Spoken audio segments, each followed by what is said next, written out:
There was once a prince who lived in the richest kingdom in the known world. He lived in a palace made of pure gold, with golden archways studded with precious gems, and golden pillars, and golden pathways leading out to the gardens, surrounded by golden walls. And yet the prince wasn't happy. Though his parents would shower him every day with new golden toys, golden swords, and golden bicycles, and little golden clockwork mice that went round and round in circles. And they even offered to have all of his teeth taken out to be replaced with golden ones.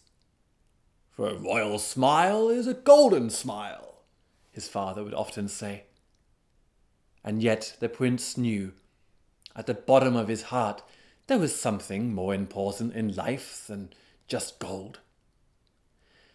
So when his parents died in a tragic accident, their golden boat sank to the bottom of the river, and as they were wearing golden clothes, they sank down with it. The prince knew his time had come. A grand ceremony was planned there in the palace for the young prince to become king in his own right.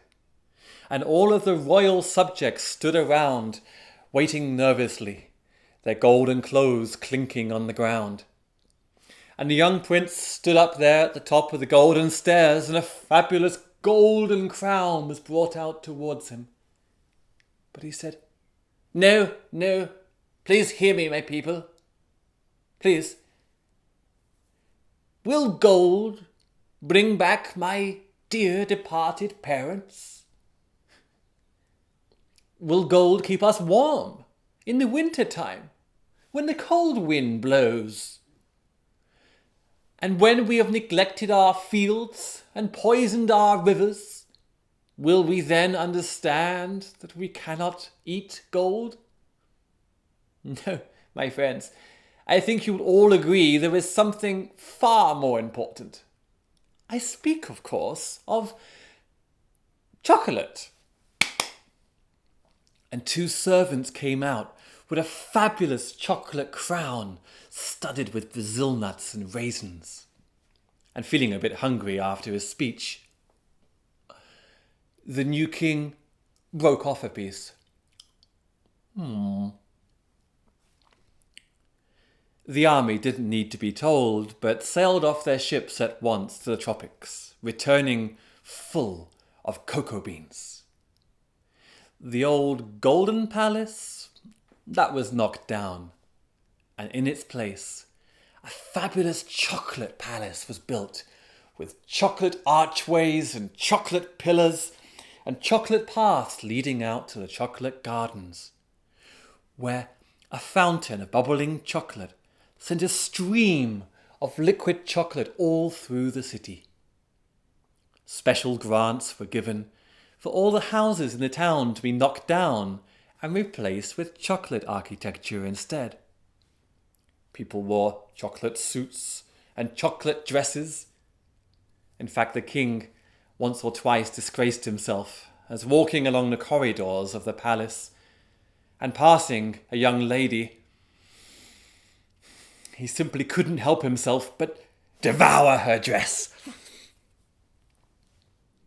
The king had breakfast in bed every single day by eating the bed.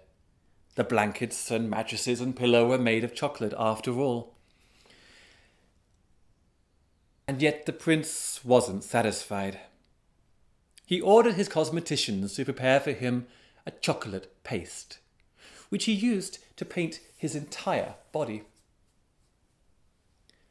And remembering the wishes of his dear departed father, he had all of his teeth taken out to be replaced with hard, dark chocolate ones instead.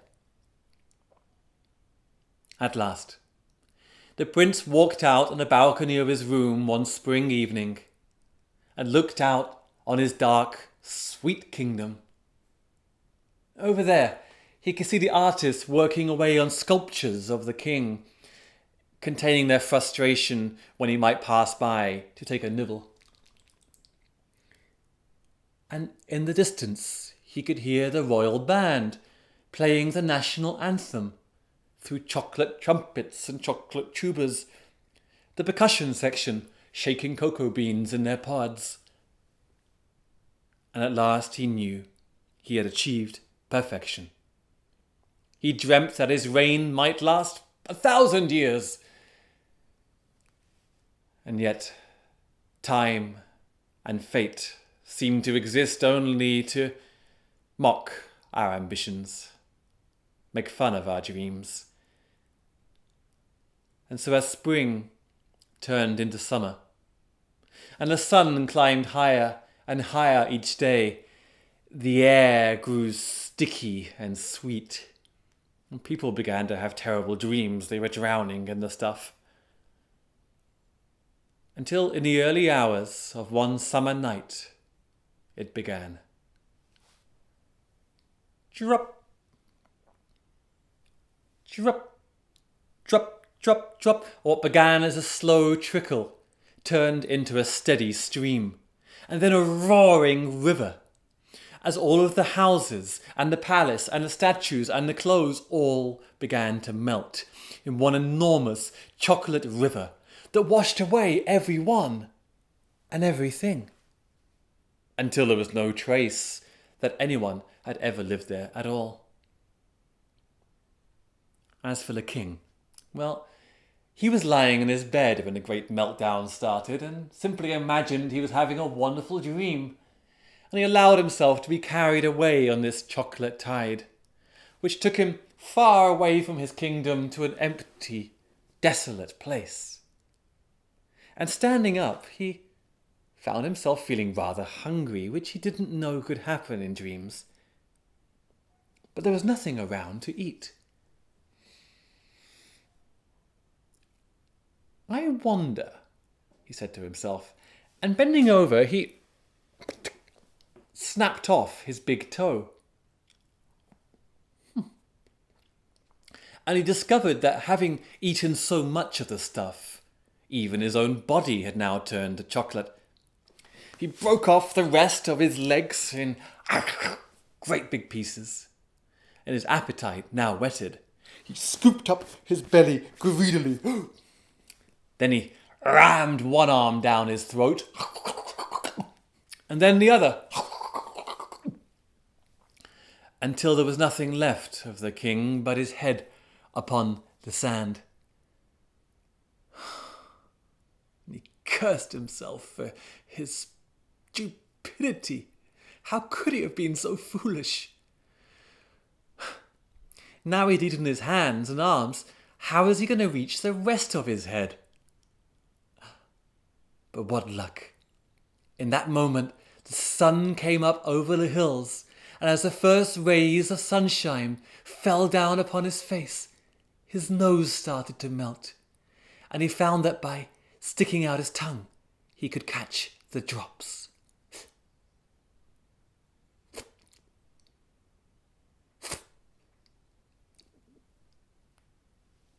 Soon there was nothing left but a small brown puddle on the floor. And the story of the King of Chocolate and his chocolate kingdom passed away into memory, and then into myth, until finally no one believed it had ever existed at all.